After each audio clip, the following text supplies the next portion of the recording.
වසරක් ගත වී තිබුණා.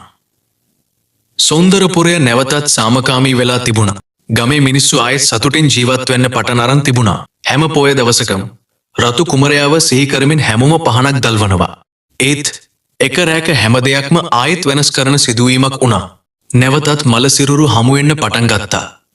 දවස් දෙකකට සැරයක් කාගේ හරි ගෙදර ඉස්සරහින් කපා දමපු මලසිරුරක් හමු වුණා. ගමම බීතියටපත් වුණා. කිසිම කෙනෙකුට රැට ගෙයින් එළියට බහින්න හයියක් තිබුණේ නැහැ. දවසක් ගමේ හැමෝම මහරජතුමා ළඟට ගොස් අඬමින් මේ සිදුවීම් ගැන කියා සිටියේය. ඒ රෑ මහරජතුමා තම සේනාපතිවරු දෙන්නාට අණ කළා. යන්න මේ අපරාධය පිටුපස ඉන්නේ කවුද කියලා හොයන්න කියලා. ඒත් පහුවෙනිදා ආපහු ආවේ ඔවුන්ගේ මල සිරුරු විතරයි. මහරජතුමාට තේරුණා මොනවා හරි ආයෙත් ඇවිත් මරණය විතරක් ගැන එන දෙයක්. ඔහු ගැඹුරු හුස්මක් අරගෙන කිව්වා මේ සටනට දැන් මුහුණ දෙන්න වෙන්නේ මටමයි.